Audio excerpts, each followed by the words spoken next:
Profeta Joel, capítulo 2. O texto diz assim: ainda assim, agora mesmo, diz o Senhor, convertam-se a mim de todo o coração, com jejuns, com choro e com pranto. Rasguem o coração e não as suas roupas. Convertam-se ao Senhor, seu Deus, porque Ele é bondoso e compassivo, tardio em irar-se, grande em misericórdia. E muda de ideia quanto ao mal que havia anunciado. Quem sabe ele não se voltará e mudará de ideia, e ao passar deixa uma bênção, para que vocês possam trazer ofertas de cereais e libações ao Senhor seu Deus. Toquem a trombeta em Sião, proclamem um santo jejum, convoquem uma reunião solene, reúnam o povo, santifiquem a congregação, congreguem os anciãos, reúnam as crianças e os que mamam no peito, que o noivo saia do seu quarto e a noiva dos seus aposentos, que os sacerdotes, ministros do Senhor chorem, entrem entre o pórtico e o altar e orem. Poupa o teu povo, ó Senhor, e não faças da tua herança um objeto de deboche e de zombaria entre as nações, porque hão de dizer entre os povos: onde está o Deus deles? Bom, irmãos, nós estamos diante de um tempo onde o povo de Israel vivia um tempo de desolação. E através do profeta Joel, o Senhor começa a ministrar uma palavra de esperança, uma palavra de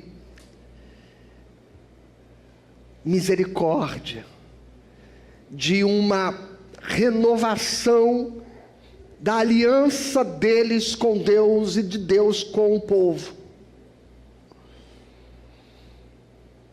O profeta Joel alerta aquelas pessoas, e esse é o tema do capítulo 2 especialmente, a respeito da vinda do Senhor. E se você ler o capítulo 2, do verso 1 ao verso 11, que nós não lemos, nós começamos no verso 12, você vai perceber que o versículo 2 especialmente diz que será dia de escuridão, de densas trevas, dias de nuvens de negridão, que à frente, veja, o cenário pintado pelo profeta Joel é terrível. Ele diz: à frente dele veio um fogo consumidor.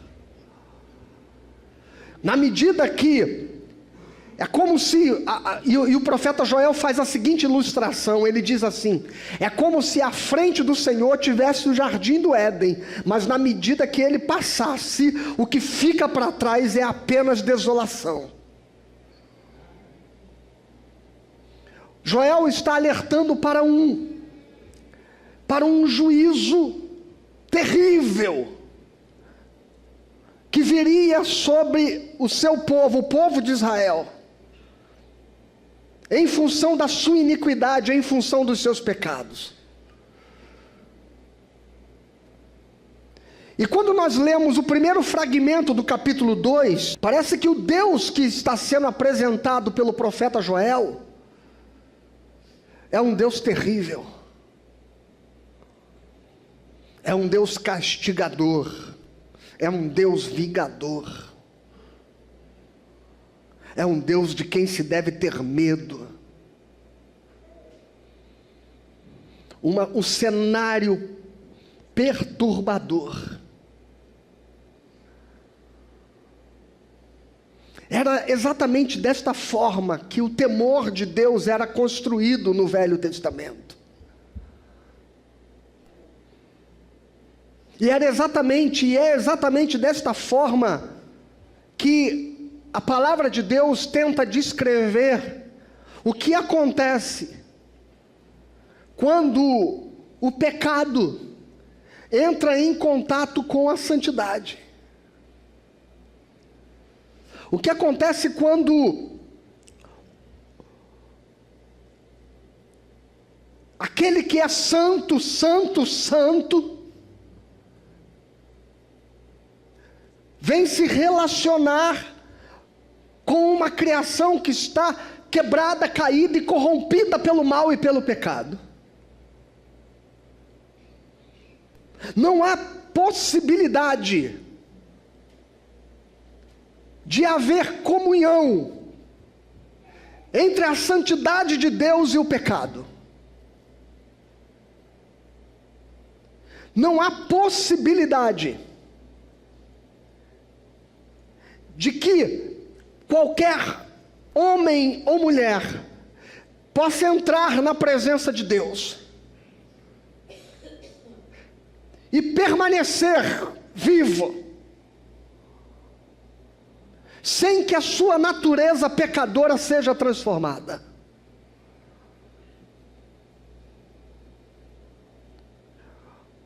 O presbítero Daflão, ao ministrar aqui no começo do culto, ele leu o profeta Isaías no capítulo 6. No ano em que morreu o rei Uzias, eu vi o Senhor assentado num alto e sublime trono. Serafins voavam por cima dele. Tinham 6 asas, com 2 voavam, com 2 cobriam o rosto, com 2 cobriam os pés.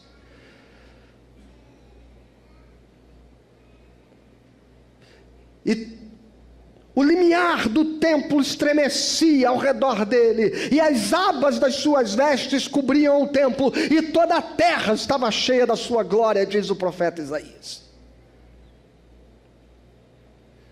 E o profeta Isaías diz: e eles cantavam: Santo, Santo, Santo. Nós não podemos perder de vista que a natureza de Deus é santa. Ele é santo, santo e santo. A consequência de Isaías contemplar este Deus santo é a seguinte: ele diz: ai de mim, porque vou perecendo, porque eu habito no meio de um povo de impuros lábios, e os meus próprios lábios são impuros, e os meus olhos viram o Senhor dos exércitos. O que Isaías está dizendo, em outras palavras, é: eu vou morrer, porque enquanto pecador, eu estou vendo a santidade de Deus, e não pode haver, eu repito, comunhão entre a santidade de Deus e a nossa natureza pecadora. Por mais que Deus seja amor, o amor de Deus não pode ir contra a sua santidade. Por isso que as pessoas não entendem por que Jesus Cristo morreu na cruz pelos nossos pecados. Porque o amor de Deus, por mais que Ele ame, não pode simplesmente trazer a si a comunhão àqueles que estão quebrados pelo pecado. E quando o profeta Isaías diz: eu vou perecer, eu vou morrer, porque enquanto pecador eu estou vendo o santo, santo, santo. O texto diz na sequência: então um anjo voou e pegou com uma tenaz uma brasa do altar de Deus, e voou até mim e tocou os meus lábios, e disse: os teus pecados foram perdoados e a tua iniquidade foi arrancada de você. Aleluia. O que significa que Deus, na sua soberana misericórdia, no seu infinito amor, Deus é aquele que manifesta a sua justiça por intermédio da cruz de Cristo, fazendo com que o nosso pecado fosse perdoado e a nossa iniquidade fosse arrancada de nós. O salmista Davi dizia: bem-aventurado aquele cujo pecado foi encoberto e cuja sua iniquidade não lhe foi imputada. Aleluia!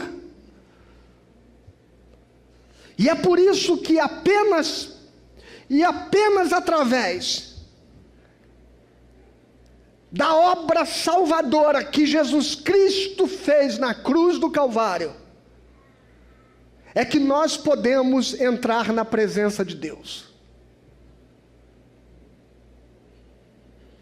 E por que não temos medo, como diz o texto de Hebreus, quando diz: tende, pois, ousadia de entrar no Santo dos Santos? Porque vocês estão entrando pelo novo e vivo caminho, pelo sangue de Jesus Cristo, o eterno sumo sacerdote. E por isso vocês podem hoje entrar na presença de Deus, tendo as vossas consciências purificadas, porque foi a obra da cruz do Calvário que arrancou de nós o nosso pecado, que arrancou de nós a nossa iniquidade e que depositou os nossos pecados sobre Jesus Cristo na cruz, para que eu e você pudéssemos agora acessar a glória de Deus.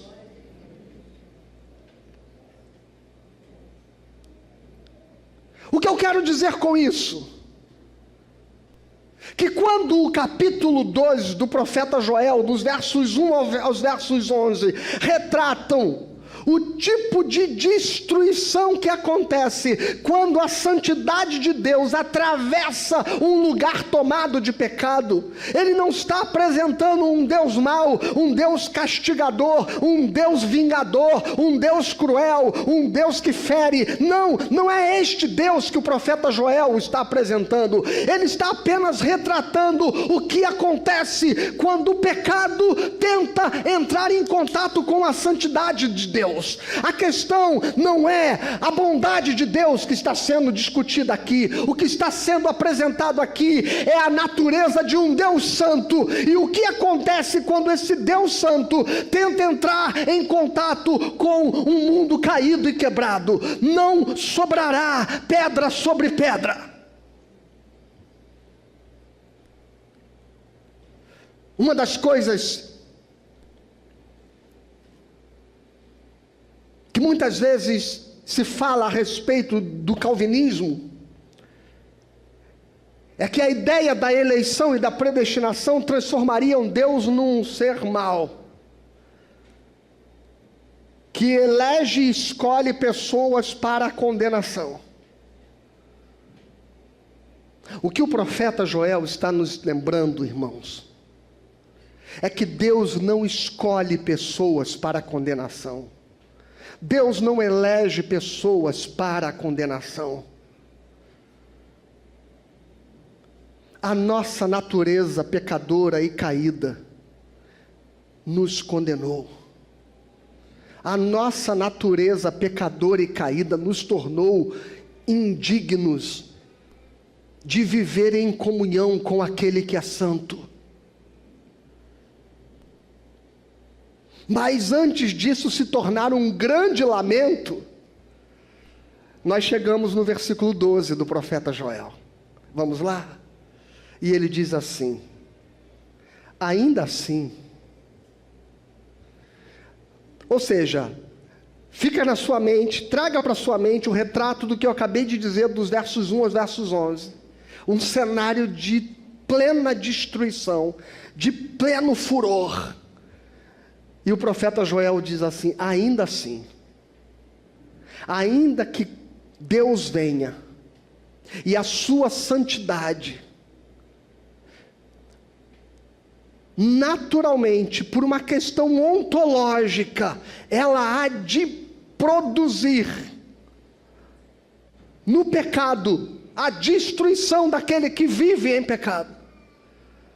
Ainda assim, agora mesmo, eu estou no verso 12, diz o Senhor: convertam-se a mim de todo o coração.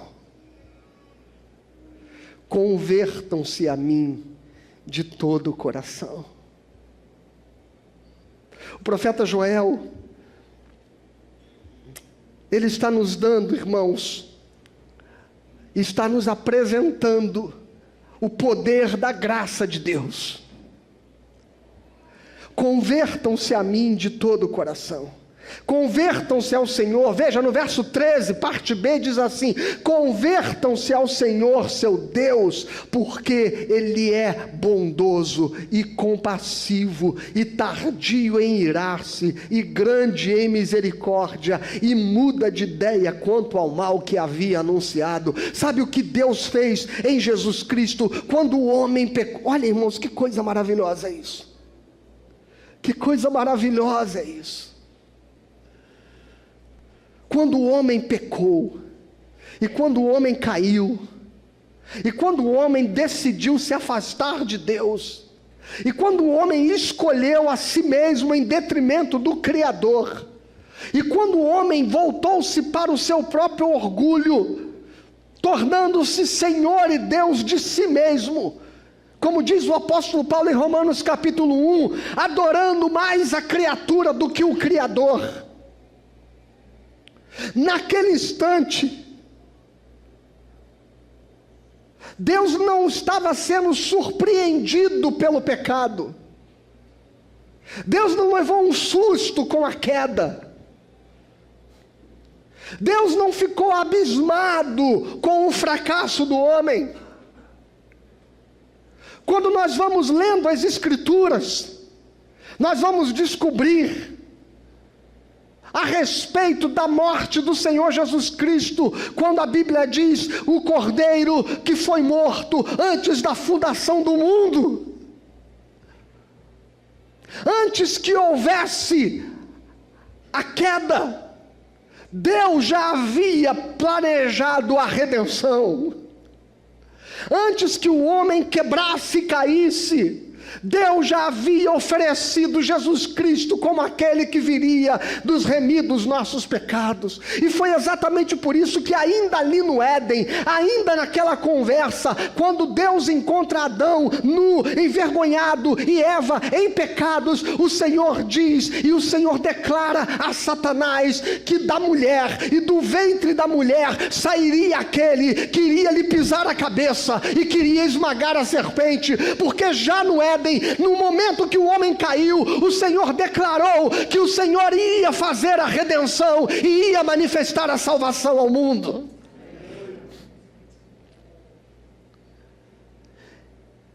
E nós estamos vivendo no tempo da Quaresma, um tempo que nós estamos sendo chamados à conversão, onde você está sendo convidado a quebrantar a sua vida diante do seu Criador. E o texto diz: convertam-se, eu estou no verso 12 de novo, convertam-se a mim de todo o coração,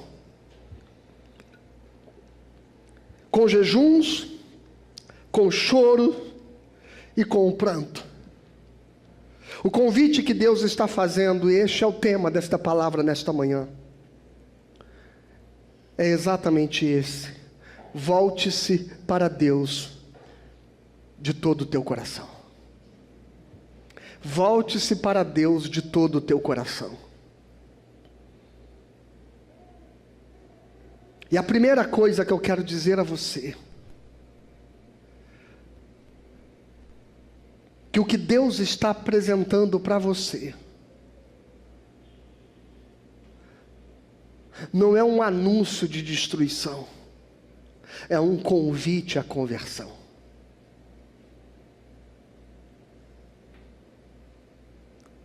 A palavra de Deus para você nesta manhã não é uma ameaça, repito, não é uma ameaça de destruição, mas é um convite à conversão. É um convite à mudança. O que o Espírito Santo está dizendo ao seu coração nesta manhã não é apontando os erros para condenar os teus pecados, mas é estendendo a mão para te chamar de volta para perto de Deus. E talvez isso seja um convite que está sendo feito a você que caminha há tanto tempo na igreja. E talvez isso seja um convite para você que tem tanto tempo de evangelho. E talvez isso seja um convite mesmo a você que há tanto tempo e tenta ser um bom religioso. Convertei-vos, convertam-se a mim de todo o coração.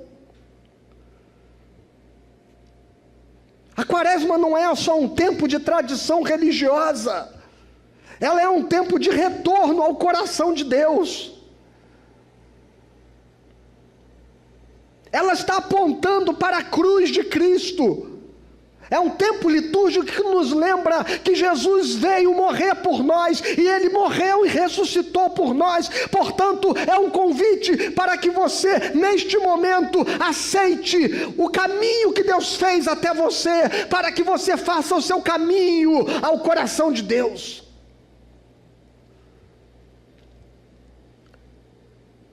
Convertam-se a mim de todo o coração. E o texto apresenta aqui 3 coisas: com jejum, com choro e com pranto. Em outra tradução, com jejum, com lágrima e lamento. Com jejum, com lágrimas e lamento. 3 atitudes que são necessárias à conversão. Essas 3 palavras revelam 3 atitudes que são necessárias à verdadeira conversão. Se você quer realmente se reaproximar de Deus e voltar o seu coração para Deus, você precisa dessas 3 atitudes. A primeira, jejum. Ah, pastor, então eu vou jejuar, vou ficar sem comer. Não, não é disso que o texto está dizendo. Nós no primeiro domingo da quaresma, lemos Isaías capítulo 58, e nós vemos o profeta Isaías dizendo que tipo de jejum Deus quer. É claro que o jejum daquele que a gente exercita como disciplina espiritual, ficar um tempo sem comer ou beber, faz parte como eu disse, das disciplinas espirituais que são importantes à nossa caminhada de fé. Mas o texto está falando sobre atitudes. Jejum significa a capacidade de silenciar os desejos do teu próprio coração, a capacidade de negá-los, a capacidade de você submeter à cruz as tuas próprias vontades, para que você possa experimentar da vontade de Deus. Jejue. O que significa isso? Abra mão de si mesmo. Domingo que vem nós vamos falar a respeito da palavra que diz de Jesus Cristo, quando Ele diz: aquele que quer vir após mim, negue-se a si mesmo, tome a sua própria cruz cada dia e siga-me. É este jejum que a Bíblia está falando. O ato de negar-se a si mesmo. O ato de submeter a sua vontade à vontade de Deus.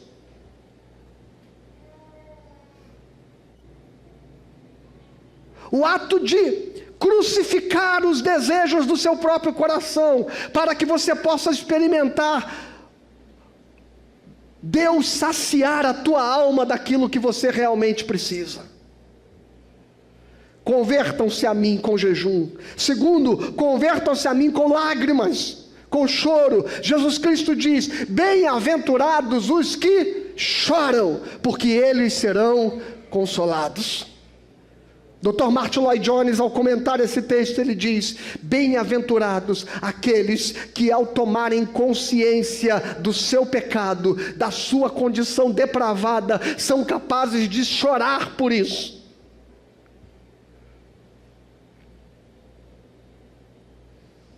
O grande problema do homem, do ser humano, é que ele se julga bom. É que ele se acha bom. É que ele se acha merecedor. E é incapaz de tomar consciência do seu estado depravado, da sua condição caída.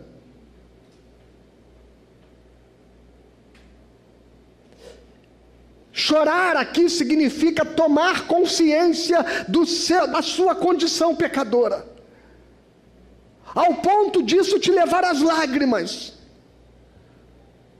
ao ponto disso te levar a comover-se diante de Deus, ao ponto de você não relativizar a vaidade, os sentimentos, os pensamentos que muitas vezes involuntariamente tomam conta de você e que fazem parte da sua natureza caída e pecadora. Tomar consciência de quem nós somos. Quando o profeta Isaías diz: ai de mim, diante da santidade de Deus, ele está neste lugar, ele está no lugar de quem está lamentando quem ele é, ele está lamentando a sua condição, ele está reconhecendo o seu pecado. E não há conversão sem que você reconheça a natureza caída e quebrada do seu ser.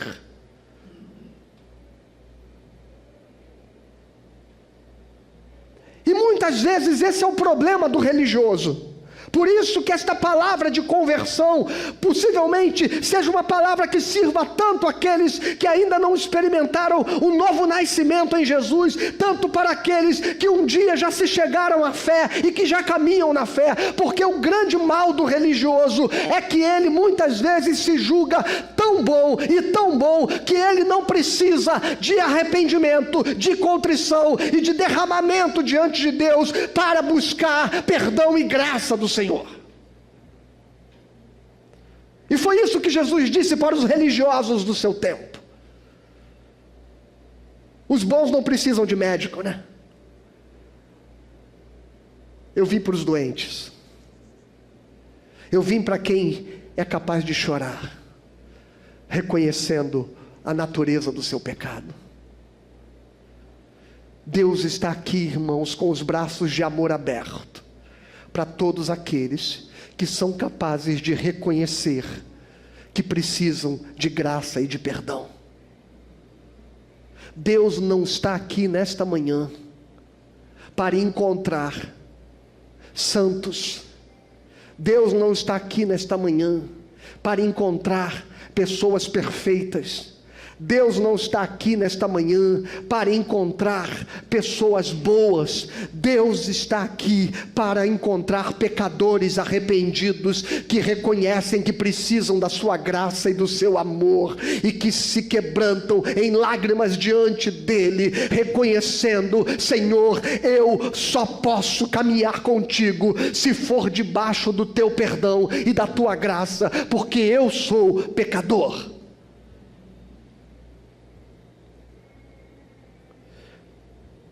Com jejuns, com lágrimas e com pranto, que em outra tradução está escrito lamento, que é o significado profundo de arrependimento.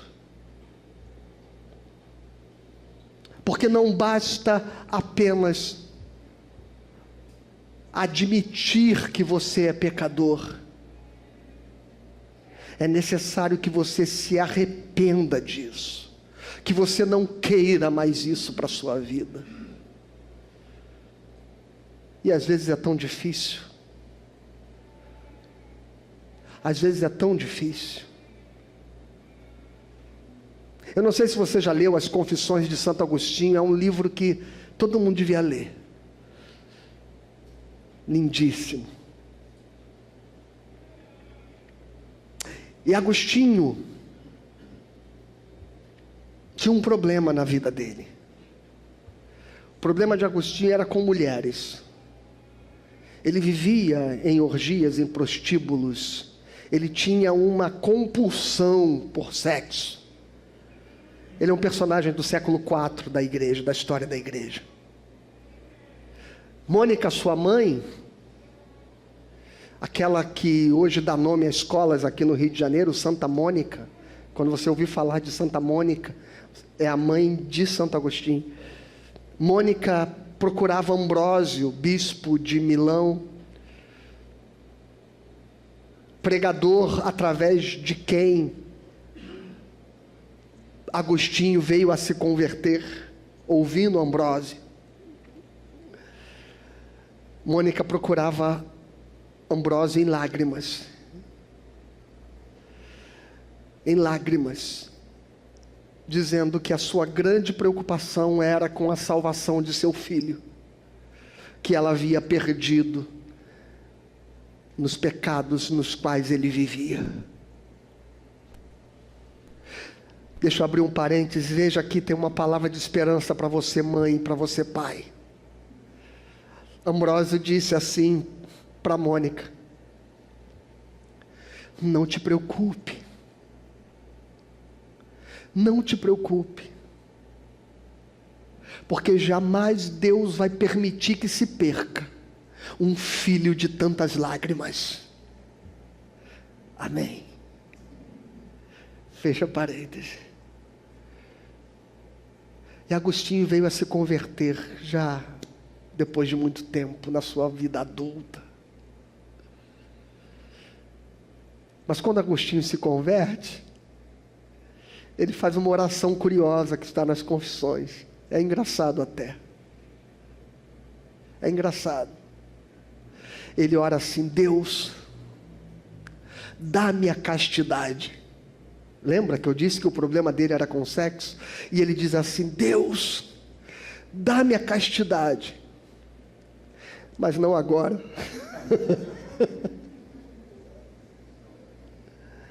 Mas não agora.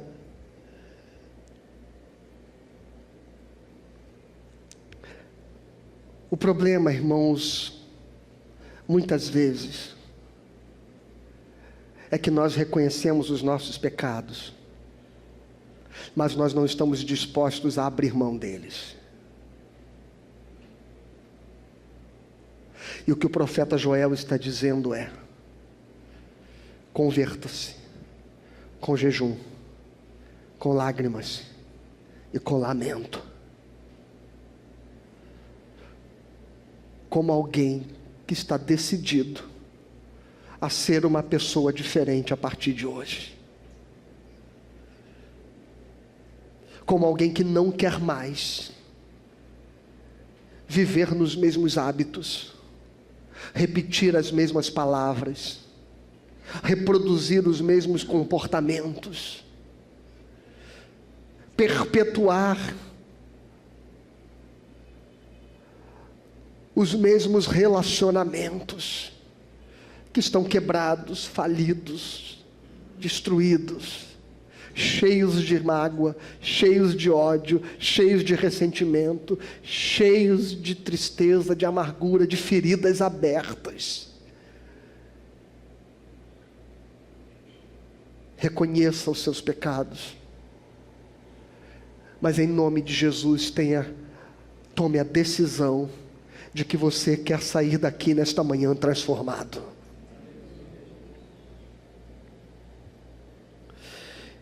E o Senhor continua dizendo através do profeta, no verso 13: rasguem o coração e não as suas roupas, rasguem o coração e não as suas vestes. Era muito comum, nos tempos do profeta Joel, na cultura de Israel, um dos gestos muito comuns da prática religiosa era que quando alguém era tomado de indignação, ou de uma consciência de pecado, ou de uma atitude de arrependimento, que esta pessoa rasgasse as suas vestes. Era muito comum. Nós vamos ver, por exemplo, que quando Caifás, o sumo sacerdote, estava julgando Jesus Cristo ali, quando Jesus foi preso, e que Jesus praticamente confirma a afirmação de que ele é Deus, de que ele é o Filho de Deus, a atitude do sumo sacerdote, ele rasgou as suas vestes. Era uma atitude muito comum, era um gesto religioso de contrição. Rasgar as vestes. E o profeta Joel sabia que era prática corrente e recorrente no culto de Israel, que as pessoas fossem para o templo, que as pessoas fossem para o tabernáculo, que as pessoas fossem para as sinagogas, e ali, diante de um momento de arrependimento, rasgassem as suas vestes.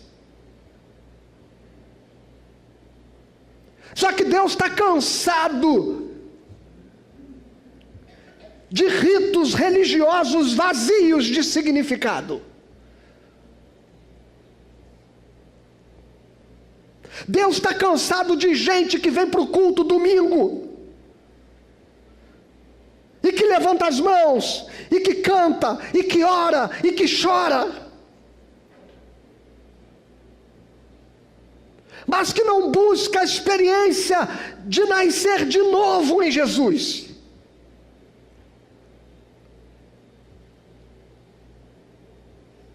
E por isso que o profeta Joel está dizendo: rasgue o coração e não as vestes. Ou seja, Deus não está interessado em mera mudança de comportamento. Deus está interessado em transformação da mente, em transformação da natureza. Deus não quer práticas religiosas vazias. Deus não está interessado em você vir à igreja todo domingo, em você fazer promessas, em você seguir tradições.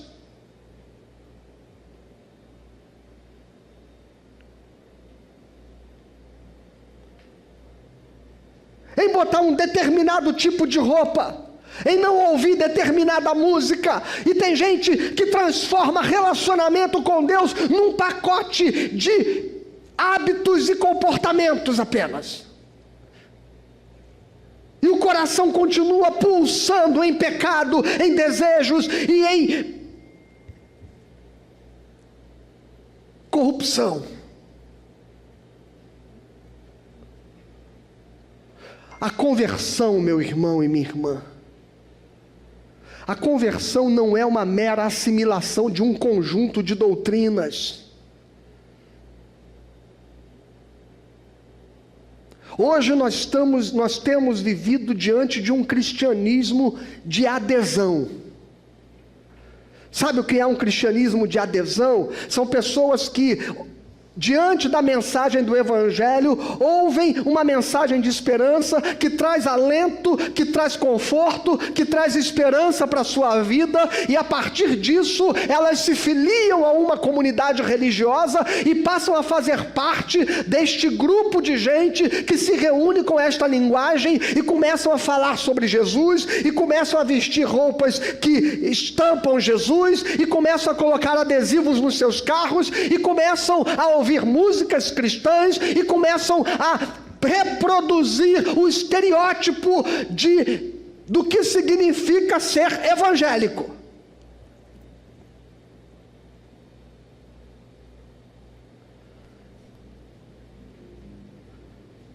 Mas basta meia hora de conversa para você perceber que ela continua nutrindo os mesmos ódios, os mesmos preconceitos, o mesmo orgulho, a mesma soberba, a mesma vaidade. Que ela continua ofendendo as pessoas.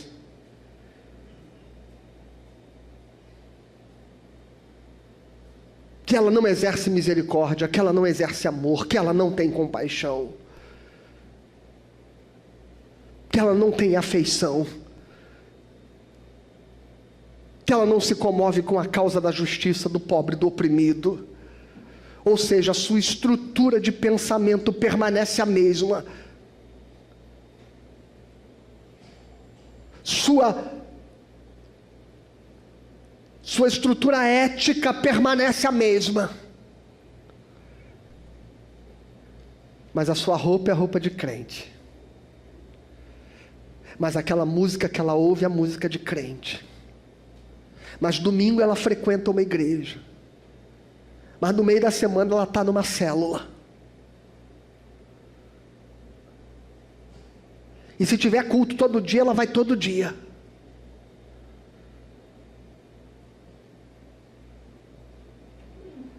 E nós estamos produzindo um cristianismo de multidões, sem nenhuma santidade verdadeira. Porque a santidade foi transformada num gesto exterior. A santidade foi reduzida a determinadas convicções de moralidade. Conversão é a mudança. A palavrinha pode ser difícil de entender o seu significado, mas eu vou tentar explicar. Conversão é uma mudança ontológica. Essa é uma expressão da filosofia que fala a respeito da natureza do ser. Conversão, como Jesus Cristo disse ao piedoso, religioso, dedicado Nicodemos. Veja que Jesus está diante de um bom religioso. Veja que Jesus está diante de um homem que praticava com rigor a sua fé. Veja que Jesus está diante de um homem que praticava os ritos da sua religião.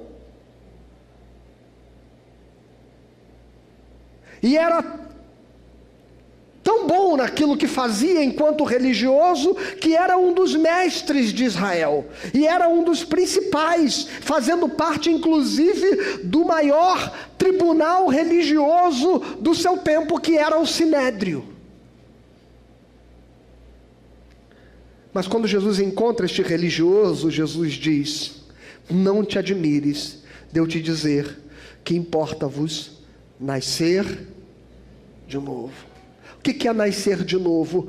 É mudar a natureza, é morrer a natureza do homem pecador, para nascer um homem revestido da natureza de Deus, onde muda a essência, onde mudam os desejos, onde mudam os pensamentos, onde mudam as convicções, onde tudo se transforma, porque houve a morte e a ressurreição, houve a conversão verdadeira, e isso é uma obra que só pode ser feita pelo Espírito Santo de Deus. Portanto, eu quero dizer a você que ser cristão e se tornar cristão não tem a ver com passar a frequentar uma igreja, mas tem a ver com ter uma experiência viva e poderosa com o Espírito Santo de Deus. E talvez eu e você, depois de tanto tempo de caminhada, precisemos a cada dia sim nos arrepender e buscar que nós sejamos cheios e cheios e cheios e cheios do Espírito Santo de Deus, para que Ele renove em nós a cada dia a santidade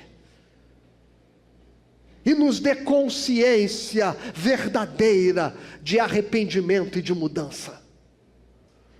Porque é o Espírito Santo que convence o homem do pecado, da justiça e do juízo de Deus. Então busque intimidade com o Espírito Santo de Deus.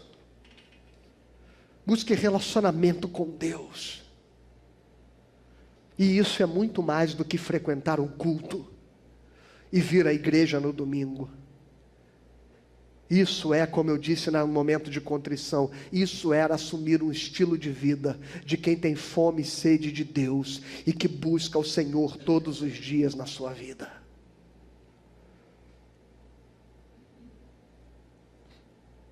E o texto continua aqui no versículo 13, quando ele diz, rasguem o coração e não as vossas vestes, então ele diz, convertam-se ao Senhor seu Deus, porque Ele é bondoso e compassivo, e tardio em irar-se, e grande em misericórdia. Em outra tradução diz, Ele é misericordioso, compassivo, paciente e rico em amor. Então percebe que lá no começo do capítulo 2 eu falei que o profeta Joel pinta um cenário devastador do juízo e da presença de Deus, mas agora ele diz assim, mas apesar de Deus ser santo, santo e santo, saiba que na natureza dele também existe misericórdia, compaixão, paciência e amor. Deus é bondoso, Deus é compassivo, Deus é paciente e Deus é grande em misericórdia. Portanto, irmãos, o objetivo de Deus hoje nesta manhã é que você encontre o seu amor e a sua graça e o seu perdão. O que Deus está oferecendo para você nesta manhã é a oportunidade de recomeços. De recomeços. Aquele cenário que o profeta Joel pinta no começo parece que é um cenário de destruição, mas não é. O que ele está dizendo é: arrependam-se, porque Deus não quer destruir a sua vida. Deus quer que você experimente a oportunidade de recomeçar e de ser melhor e de viver uma vida nova a partir de hoje.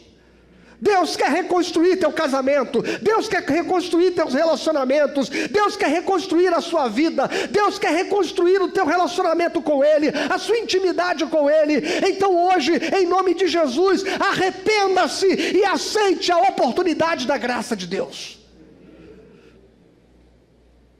Jesus não veio revelar o castigo de Deus, mas Jesus veio revelar a sua misericórdia. Deus prova o seu amor. Eu repito esse verso porque é um dos versos que eu tenho maior apreço nas Sagradas Escrituras, de Romanos capítulo 5, versículo 8. Deus prova o seu amor para conosco, havendo Cristo morrido na cruz, quando nós ainda éramos pecadores.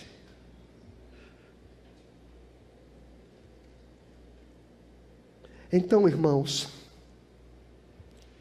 a pergunta a ser feita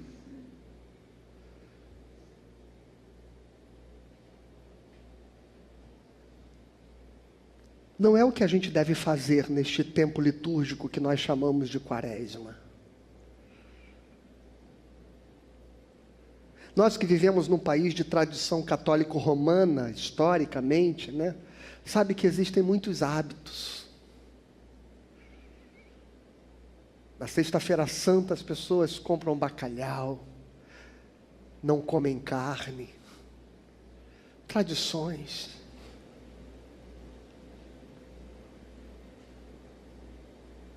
As pessoas chegam na igreja e muitas vezes chegam para mim, que sou pastor, e eu já disse, eu tenho uma má vontade com esse tipo de pergunta, e as pessoas vêm e dizem assim: pastor, pode fazer isso? Pode fazer aquilo? Pode ouvir aquela música? Pastor, pode beber?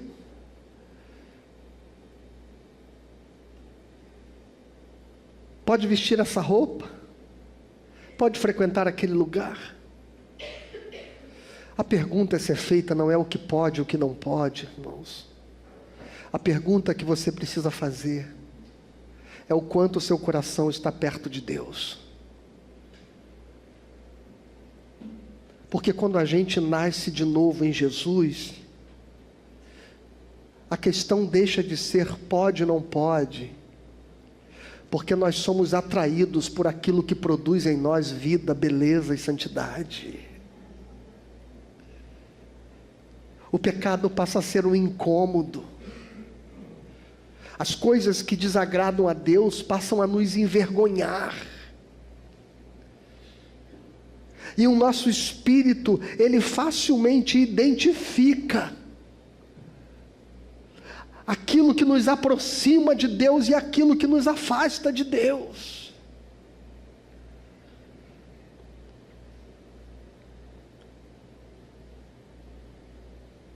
Por isso que no texto que foi republicado, que eu já publico ele desde 2013, se eu não me engano, a respeito do carnaval, se o crente pode ou não pode participar do carnaval, e tem um texto que está aí nos grupos da igreja, está lá no meu Facebook, por aí vai.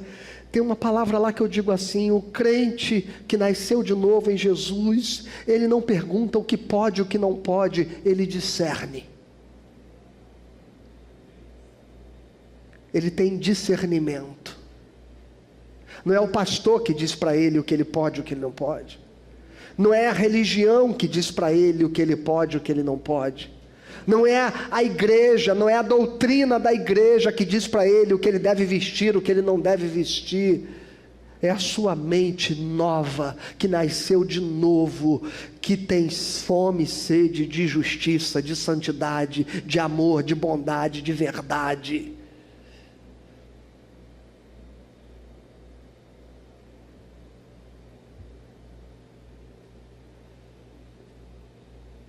Um dia alguém chegou para mim e falou: pastor, tem que dar um toque naquela irmã, porque ela vem com umas roupas que são um pouco inadequadas, pastor. E eu disse assim: não vou falar com ela não.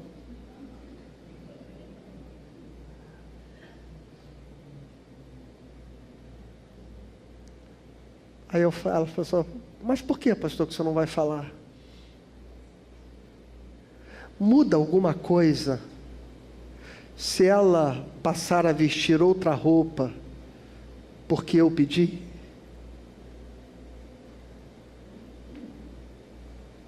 Isso fará com que ela esteja mais perto de Deus?